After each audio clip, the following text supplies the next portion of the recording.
చంద్రబాబు నాయుడు గారు మీ మీద ఒక చిన్న దాడి జరిగితే రాష్ట్ర హింస, రాజ్య హింస అని గోల పెట్టి మీ మీడియా అంతా గోల పెట్టారే, మరి మీరు వచ్చి చేసిన పని ఏంటి సార్?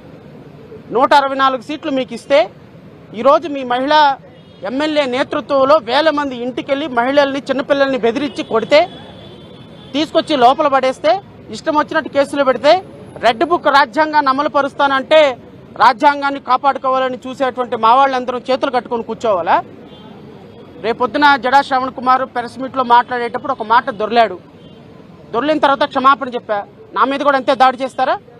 మా ఇంటి మీద కూడా అంతే వస్తారా? ప్రెస్ మీట్లో ఒక మిత్రుడు ఒక ప్రశ్న అడిగాడు, విలేకరులను కూడా అలాగే దాడి చేస్తారా?